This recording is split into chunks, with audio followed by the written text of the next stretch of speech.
Hello, everyone. Thank you so much for joining me today here at Open Source 101. I am super excited to share with you some of the best practices that I have learned for building successful and sustainable open source communities over the years.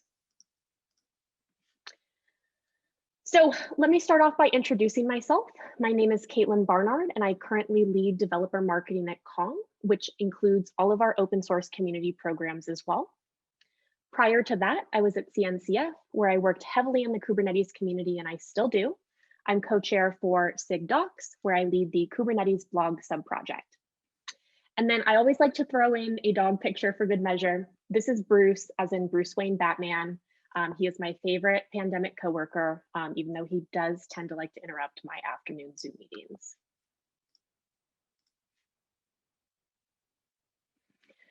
All right, so a quick overview of what you can expect from this session.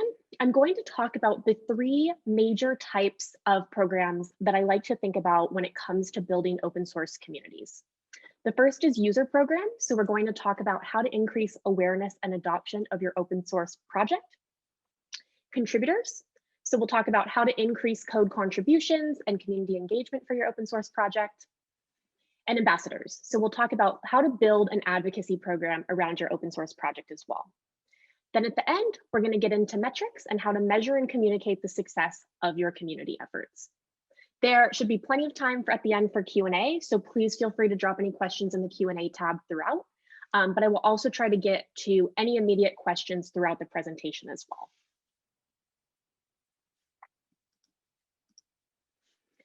So I'm going to be talking about creating community programs from scratch, and I'll be referencing my experience building these programs at both Kong and CNCF.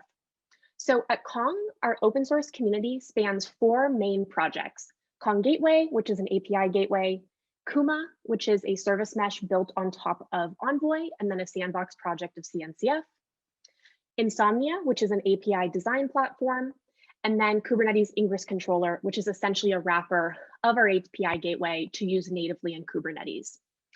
We have over 100,000 community members across all of these projects, with Kong Gateway being our largest, and then Kuma being our newest. So I manage a variety of community sizes under this Kong umbrella.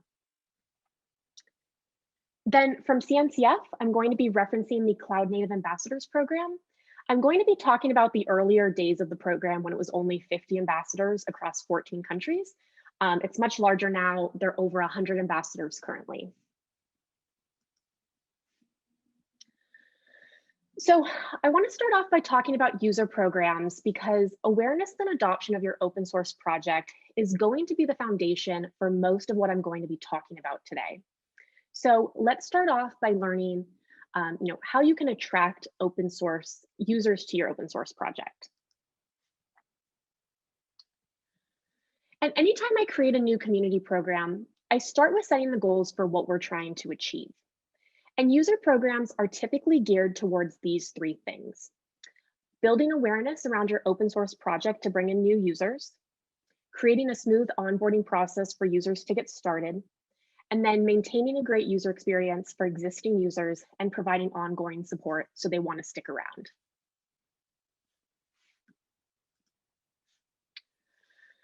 So how do you go about building this awareness for your open source project?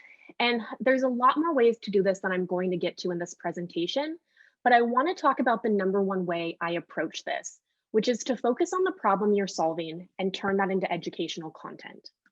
So no one likes to be sold to, but everybody does like to learn about a tool that's going to make their life easier in some way. So let's say a developer, for example, is running into some type of problem or building something, and they go to Google to search for what their options are.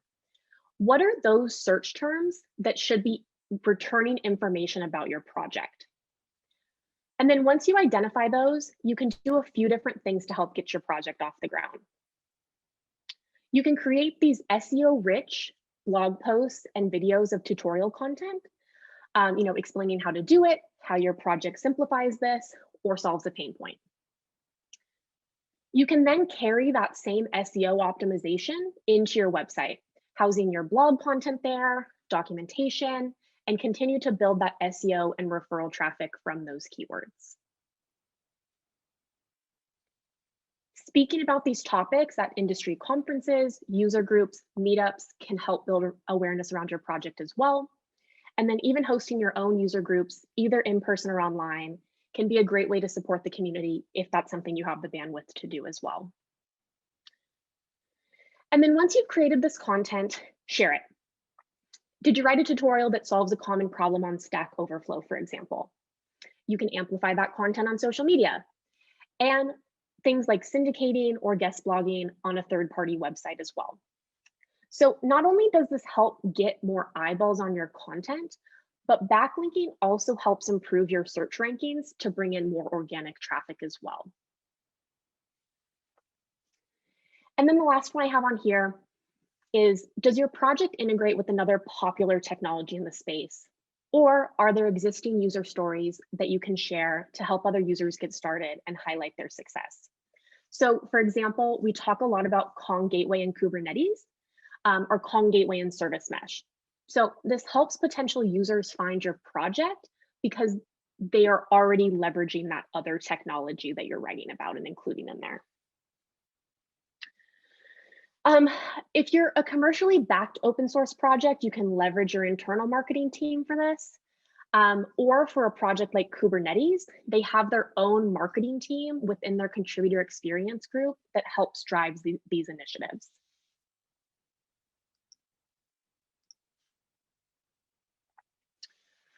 So then once you start building awareness around your project, it's important to make sure you have programs in place to support the new and existing users. Onboarding, so making sure that you have a clear onboarding process in your documentation to help users get started quickly and easily. At Kong, we also expand this into a 5-part email series where you can subscribe to it, and we deliver all of our getting started tips and tricks directly to your inbox. Monthly new user calls is also a great way to provide additional touch points to new users, and then you can kind of walk them through getting started with the project and answer any questions that they have live. Documentation and technical content.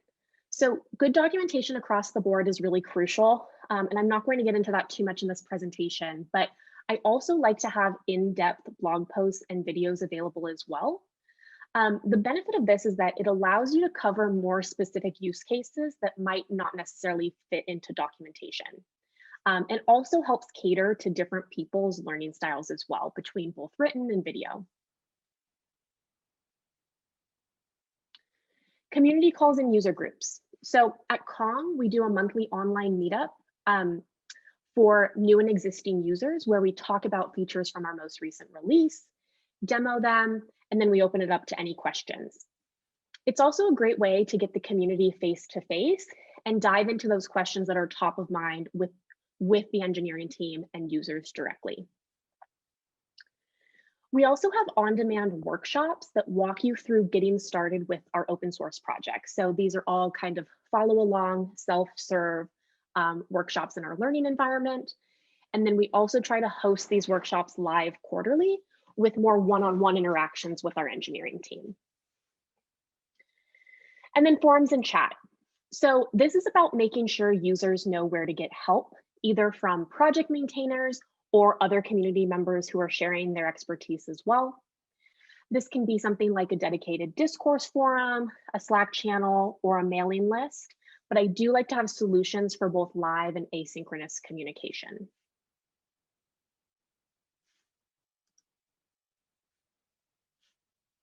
All right, so next up, let's talk about contributor programs. So again, I like to start with setting the goals for the program, but when setting the goals for contributor programs, I also like to start with the why, because this is going to differ a lot depending on the needs of your project specifically.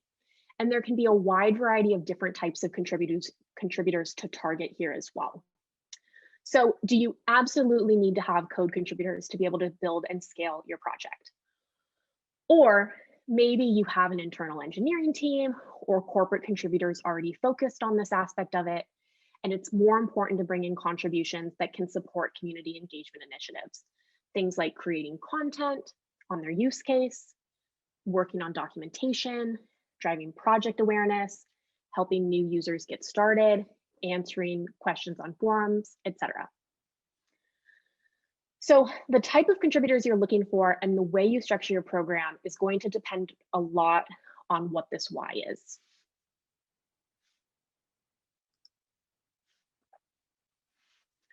So once you figure that out, there's a few ways to start building your contributor pipeline.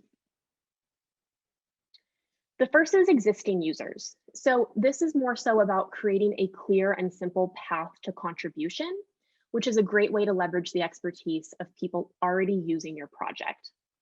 And we'll talk more about how to do this on the next slide.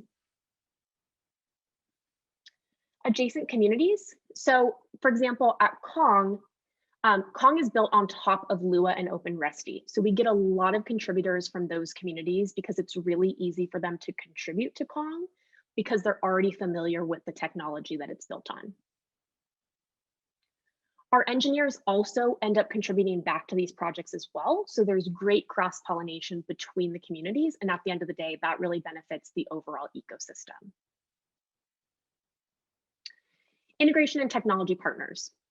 So are there technology partners out there that would benefit from building a plugin or integration with your project? You can figure out mutually beneficial ways here where you can leverage each other's communities and reach out to them to discuss partner opportunities there. And then the last is students and academics. Contributing to open source can be a great way to get development experience and network with other developers in the space.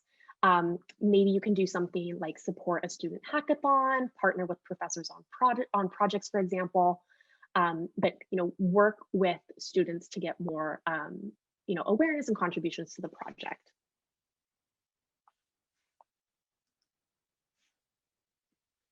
All right, so then to make it really easy and appealing for people to contribute to your project, I like to set up these 4 processes.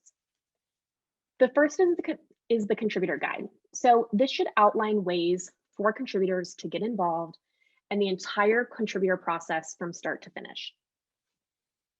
The contributor's guide should also include a clear review process because one of the worst experiences for a contributor is they do all the hard work to contribute something and their issue or PR gets stuck in limbo for months with no answer.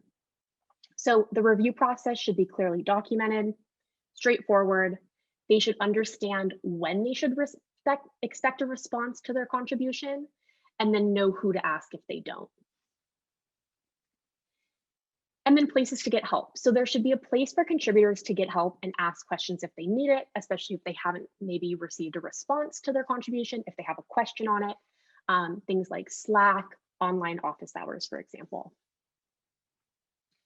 And then make sure all of this is in a central location. So GitHub, a community hub, Confluence, for example, there should be some type of one-stop shop where any new or existing contributor can go to get this information.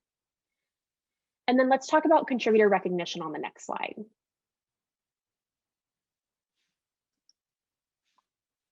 right. So it's always really important to remember that these people are contributing their time for free. So how can you thank them and make them feel seen? And also give them an opportunity to grow both personally and professionally. So at Kong, we have this concept of code and non-code contributors. You might be familiar with this if you've worked in the Kubernetes community before. They do something similar. And code contributors is quite literally someone that contributes code to the project repo. Whereas a non-code contributor create content like videos, blog posts, although this can absolutely manifest in many other ways beyond content as well. Both of these are equally valuable to our community, but they do contribute in different ways. So we like to balance the recognition depending on the contribution type and what is important to that individual contributor. There's a few things that stay the same between the two, but I'll talk about what we do for each. So for code contributors, we do things like contributor shirts. So if your PR is accepted, you're eligible to receive a contributor shirt, and we do a fun custom design each year. So you can keep coming back and be eligible for them year over year. Contributor perks, we do things like discounted access to Kong Summit, which is our yearly conference. We do special events for contributors at the summit itself. We also do a first look at new features on our roadmap. Really anything that has exclusive access, our contributors and ambassadors get access. Our contributors and ambassadors get access to it first. Contributor spotlight. So we like to highlight contributors and ambassadors and the work they've done in our newsletters and blog posts. We also will eventually expand this to fuller interview styles to meet each of them. CNCF has done a similar Meet the Ambassador video interview series as well. And then a clear path to taking on a larger role. So what does going from contributor to maintainer look like? What does going from contributor to ambassador look like? This goes back to that personal and professional development aspect on how to give people a clear roadmap to taking on more responsibility within the project.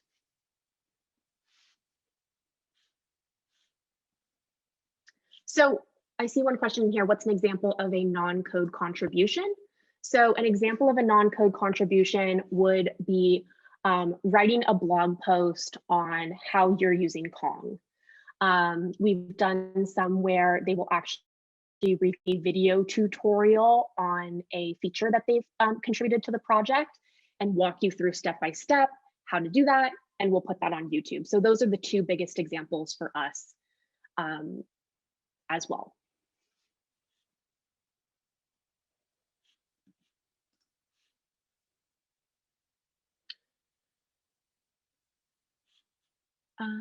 Okay, so for non-code contributions, this, in my opinion, is just as valuable as code because people are bringing in new users and awareness for your project. So we do things like custom swag for blog posts. So you could earn a contributor shirt for a code contribution and a custom gorilla for a non-code contribution. So if you write a blog post for us, we'll reach out with contributor swag as well. Contributor perks are typically the same between the two. Contributor spotlight, we do a little bit differently. So for non-code contributions, we will do things like amplify the content that they've created on our channels, retweet it on Twitter, cross-post it to our site, have them maybe guest blog on our site. Really, however we can help get more eyes on their content. And then that same clear path to taking on a larger role. So this could look a little bit different depending on how your project is set up, but it could be the same as like contributor to ambassador, or it could be a special role within the project. So for example, in Kubernetes, we have the blog sub-project lead, which is a non-code contributor role. So it's a leadership role within the open source project to run the Kubernetes blog essentially.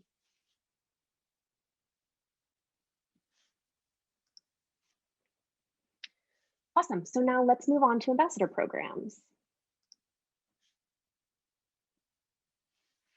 So before we dive in, I often get asked what an ambassador or what an ambassador program is.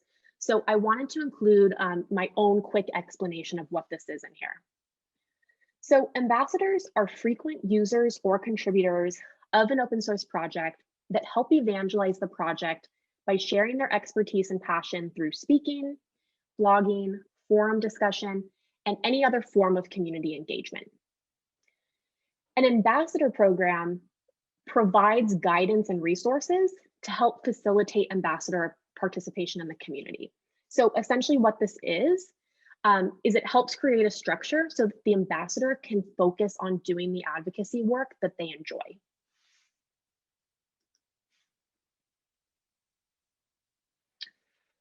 So when thinking about starting an ambassador program, I like to first explore if it makes sense.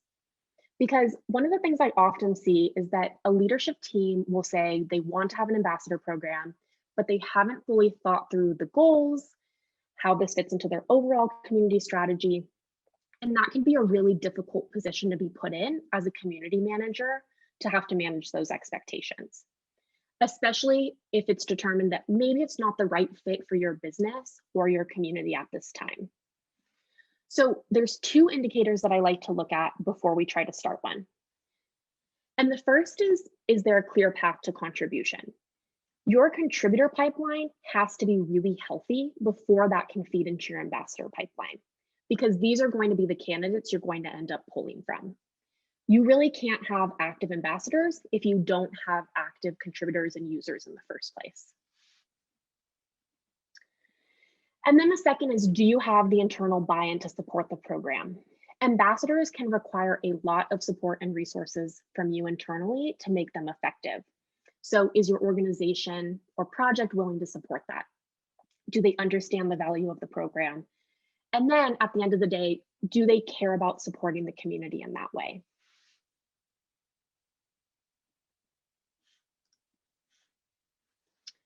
So setting goals is the next thing I like to do, because one, it ensures that it fits into our strategy. And then two, it helps get buy-in, because then this is what the entire team is agreeing to work towards. These can always differ between communities, but for me, it's almost always these four. So we want ambassadors out in the community creating awareness for what the technology is. We want them educating the local and global community on how to use the technology. We want them to expand that contributor pipeline and bring in new users by sharing their journey and helping others to get started. And then we want them to grow personally and professionally by being part of our community as well, because at the end of the day, this program really should be rewarding to them.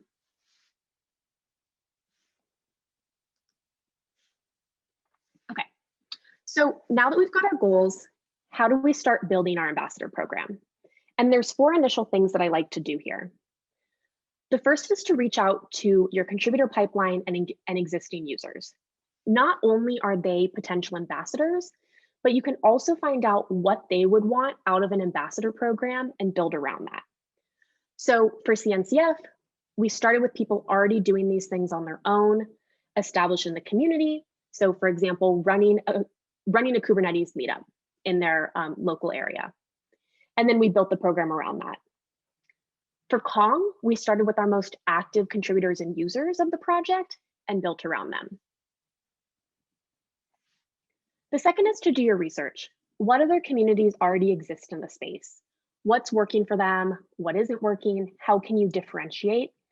The reason for this is a lot of people are going to be part of multiple communities. And you don't really want to have the exact same replica of a program someone is already in, but you also don't need to fully reinvent the wheel when you can kind of learn best practices from others already doing this as well.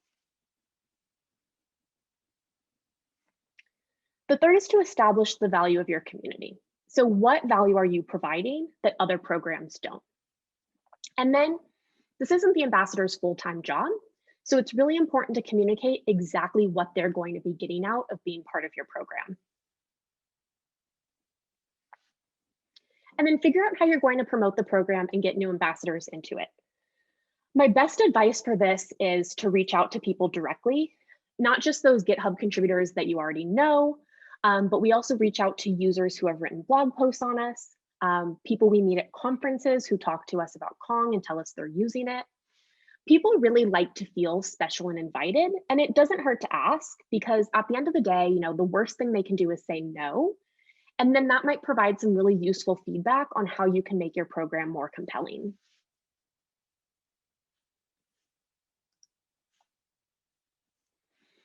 So then when first starting out, I like to put these key pieces in place. The first is a program overview. So this should outline what it means to be an ambassador, what do they get out of it, and how does this benefit the greater community? And then, as I said with the contributor documentation, this should be located in some type of central location like GitHub or a community hub. Requirements and expectations. So I've said it a few times, but remember, this isn't their full-time job, but you should still set clear expectations prior to someone joining the program, whether that's maybe one blog post per quarter, hosting 2 meetups per year. How much time should they expect to be contributing to this role? And then what happens if they don't, or they're unable to meet those requirements at any point? Code of conduct. So these people are going to be acting on behalf of your organization or project and working within a diverse community of individuals. So that code of conduct helps create a welcoming community and also sets forth the values that you want community representatives to adhere by. It also provides documentation in case a complaint is issued against an individual to respond appropriately to that. And then resources and training. If you're expecting ambassadors to go out and be talking about your project, they need to know what they're talking about. So we like to provide content for them for presentations in the form of slides, recordings, demos that they can use. We also do monthly calls where we can familiarize them on what's new in the technology and help train them on it.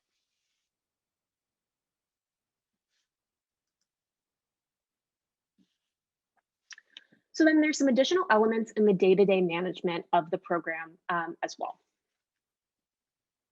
So the first is the application process. And I typically suggest here to figure out the lowest barrier to entry. For us, and I've seen for most open source projects, it tends to be something like a Google form. One thing to keep in mind with this is that can't be accessed everywhere. So if that's the case for the tool that you choose, make sure that you do document some type of alternative process in countries where this might be blocked. On that application, we also ask ambassadors what they're interested in. So for example, do they want to write or speak? Some people don't want to get up on a stage in front of people and talk. And then some people also don't want to write blog posts. So this lets us tailor the opportunities to an ambassador's individual interests. So if I have a speaking opportunity coming up, maybe I'll reach out to an ambassador who loves to speak versus reaching out to someone for a blog post who likes to do that. And then after that, it's time to set up review sessions with the decision-making committee and decide a couple of things. How many applications can you reasonably accept within the program?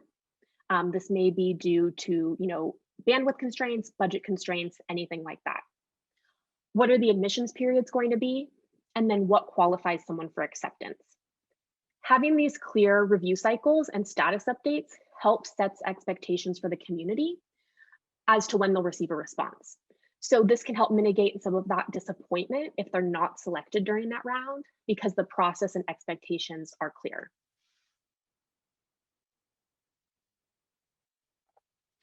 Onboarding. So I like to give a variety of onboarding options that cater to different people's preferred learning and communication styles. I typically start off with a detailed welcome email, which is basically everything you need to know to get started. Reiterate the role, expectations, and code of conduct. Then I also like to do a monthly onboarding call. So this helps ambassadors get to know you and other ambassadors as well. It's also really great to meet face-to-face when all of us are working remotely in the community, especially when you're first starting out, so you're not just a stranger behind an email. And then onboarding decks. So I like to detail all of this information in an onboarding deck as well. It's a lot to take in all at once.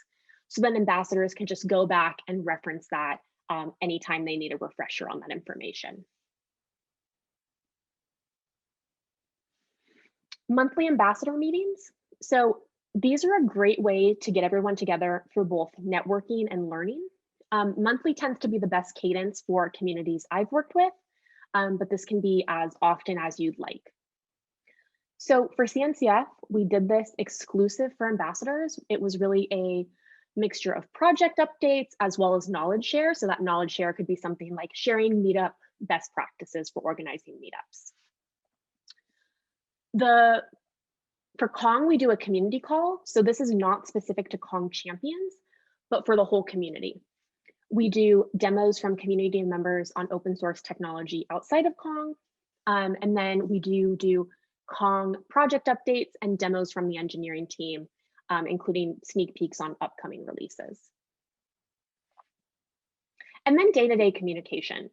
So we are working in a global community, so I really like to make sure that we have clear channels for communication.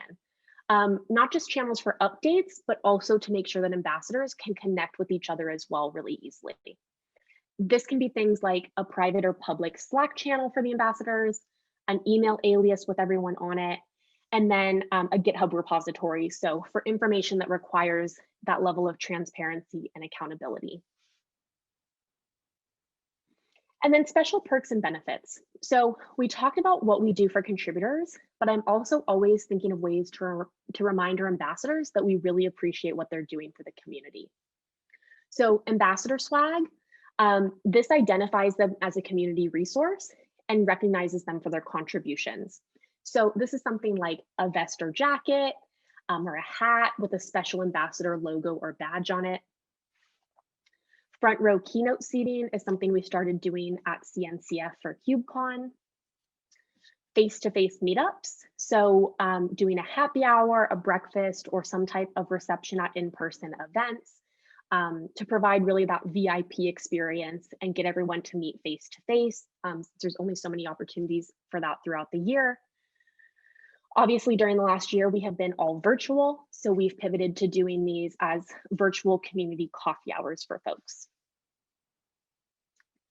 A couple other examples are free access to exams and workshops. So CNCF ambassadors get to take these certified Kubernetes exams at no cost to them.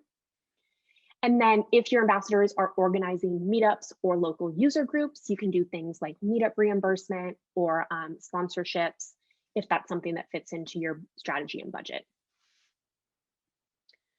And then I do want to add that there really needs to be active program management. You don't want to get a bunch of people into your ambassador program with all of these great promises and then not have someone available to actively manage and communicate with them day to day. All right, so now that we've talked about putting all these programs together, let's talk about how to measure and communicate their success. So at the end of the day, we want to make sure that the programs we're putting together are successful so that we can invest our time and resources in the most impactful ways. But with community programs, the value can oftentimes be really difficult to measure. So I like to focus on communicating the value of programs in ways that make sense cross-functionally and also helps educate stakeholders on the value of these programs.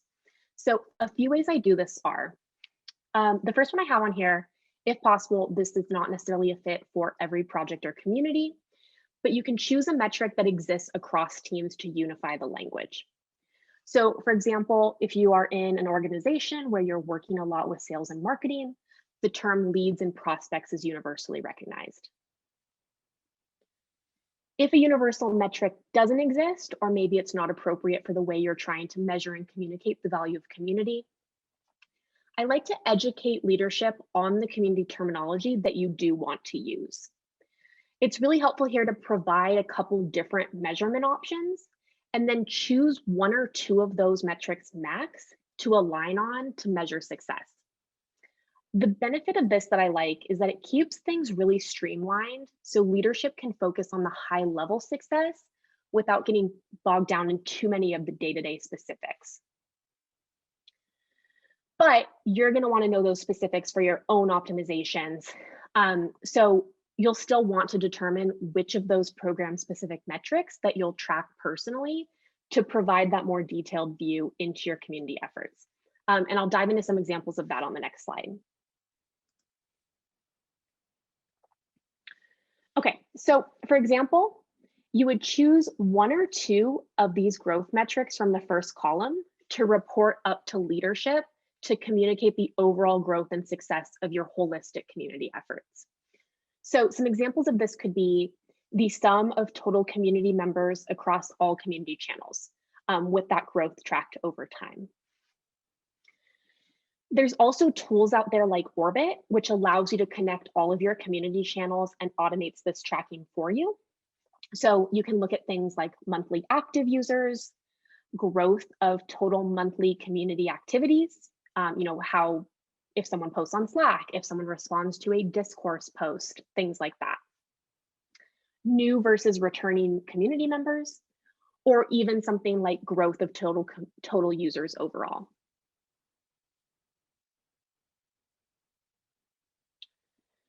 Then for your personal tracking, I like to keep track of both quality and quantity here. It's really easy to measure the output of what ambassadors or contributors are doing, but that doesn't really give you a great view of the impact. So I like to measure impact of that when possible. And some examples of this are these next two columns. So growth of the number of ambassador applications, and then how many of those are converting to ambassadors. The number of blog posts written by ambassadors, but then I more so like to actually measure the number of unique blog post views on that content. So with that blog post, how many individuals are we reaching with it? Meetup attendance. So I like to do this almost as a CPM model. So for example, that would be basically how much did it cost to get in front of X number of people? So the cost to send the ambassador divided by the number of people there. If you're doing things like trade shows and stuff as well, it's great to be able to set a baseline to compare to those programs, for example.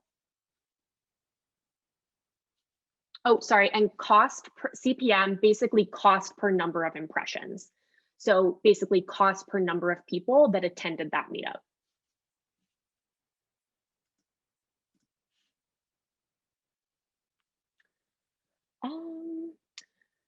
So then attendance and views of ambassador presentations at meetups or conferences. So again, number of people that attended that meetup, or maybe views of the presentation if it's recorded after the fact. And then downloads and signups. This is really my ideal way to measure it if you do have the setup in place to be able to attribute your efforts to downloads and signups. But this can be really incredibly difficult to do with open source. Then for contributor programs, basically growth of number of active contributors over time. Then issues and PRs. So this is more about tracking the health and activity of your project. So things like how many open issues and PRs, how many closed, and then what is the time to close those out. So this can tell you how active your contributors are and then how quickly your maintainers are able to respond to them. And then the last two are similar to what we talked about under the ambassadors section. Okay, so that's all I have for today. We really covered a lot of ground here, so I'm happy to take the rest of the time to answer any questions that folks have. You can drop them in the chat and Q&A and I'll go through there. And then just afterwards as well, I'm always available via Twitter or email if you have any questions that come up after the fact.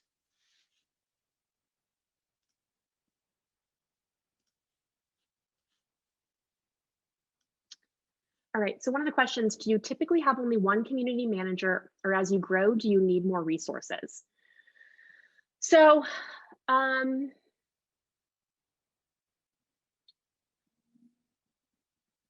so it depends on the size of your community and depending on how many projects are under your umbrella. So right now at Kong, we have 4 open source projects, and I'm really talking about the biggest ones that we have. We have some smaller projects as well.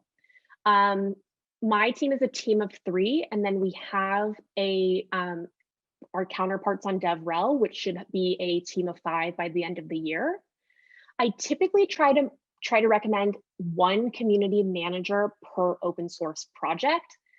I touched on it a little bit in the ambassador section, but it's just really important to have someone that's able to actively answer questions from the community and engage. And if it's less than that, it's really hard to keep up with the traffic there typically.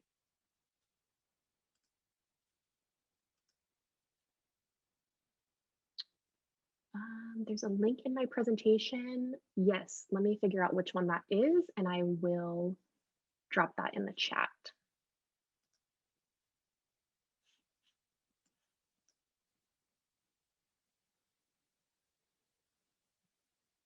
Yep, and then, oh, sorry, I stopped sharing so I could find the link in here. All right, that's okay.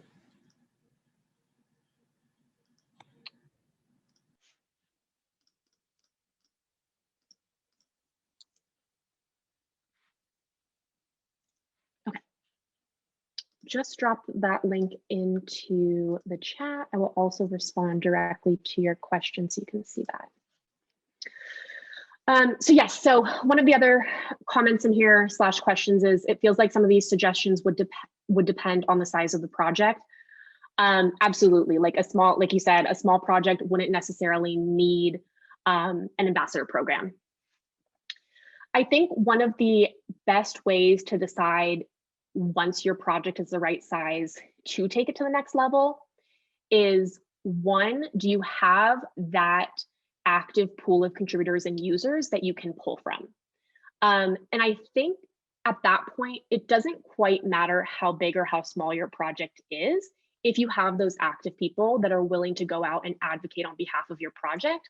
And a lot of the time, this can happen really organically. And then the second thing would be the point at which it kind of grows beyond the bandwidth that you have on your own team to support. So ambassadors are a great extension of your internal team as well. So this can also depend on whether you're, an organization-backed open source project versus, an organic open source project that's completely supported by the community. But ambassadors can be a really great extension of your internal team there.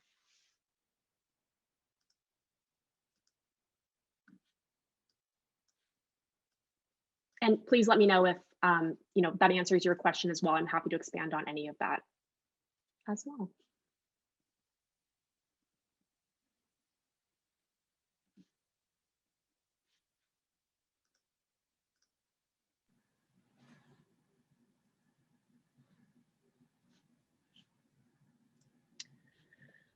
We have a few more minutes just in case anybody has more questions. And then I just wanted to share my screen again so you could see my Twitter and email as well if anything else comes up afterwards. And we also have a raised hand. Did you see that one as well? Can probably let them unmute to talk or something. Or they can talk in the chat if you prefer that.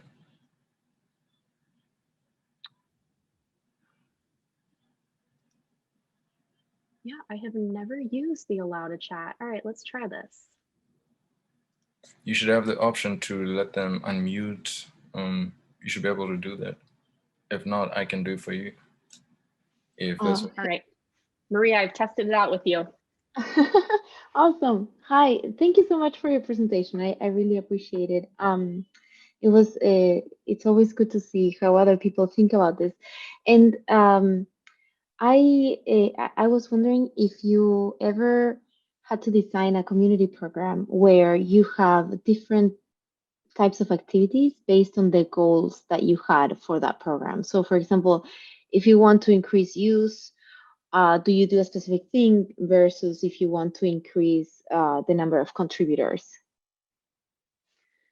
Yep, definitely. And I alluded a little bit to this in one of the first few slides in here. Some of the stuff I talked about with the contributor program can kind of relate to what you're asking. So for increasing use, I focus a lot more on the awareness and onboarding aspect of it. So things like content around how to use the project, or a really solid onboarding experience to get new users ramped up and started. Versus maybe if you aren't looking for new users per se, you're looking for more kind of awareness engagement in the community, I'd focus more on the ambassador program to build up that advocacy component. Those are kind of the two big examples that I have. Awesome. Thank you. Awesome. All right.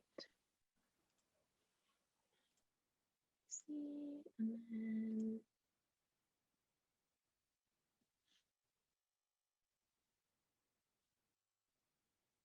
all right.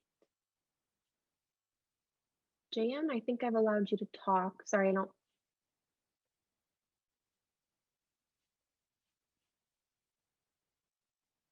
Can you hear us? You can unmute.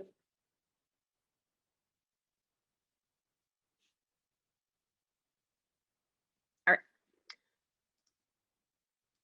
right. Feel free to raise your hand again and I'll promote you. Otherwise, I'll get back to some of these other questions.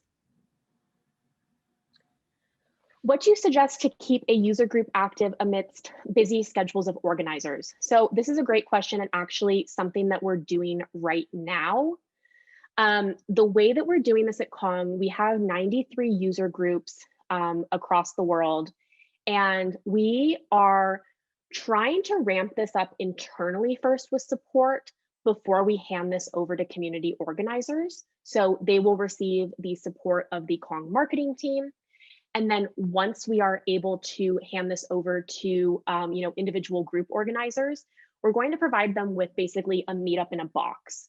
So all of the information that they need to set up the meetup, kind of speakers and talks that we have that they can choose from. They're always welcome to come up with their own, but just to make the lift really easy on them, to give them the resources that they can. And then we do try to provide them with someone on the team who can answer any questions, help set up groups if they need it, any type of administrative tasks. The other thing I suggest here is, if you're running into this a lot, set some type of expectation for the group organizers. So if they're really not active, making it a requirement of hosting one user group per quarter, let's say. That might be a little much, but making sure that there's some requirement for them to remain active, to remain a user group under your kind of project umbrella.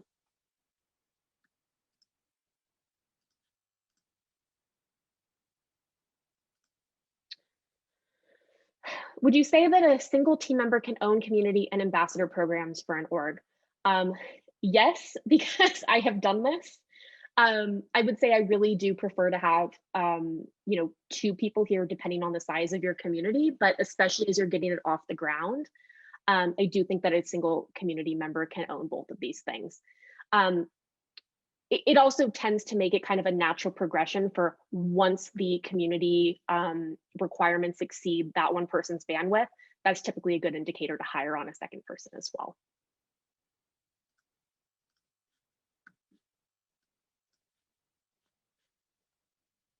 All right. All right. Well, it looks like it's quiet now. And thank you so much, Kaitlyn. And it was a very brilliant session with you. And thank you so much for all your time. Yeah, thank you. Thank you so much, everyone, for the great questions.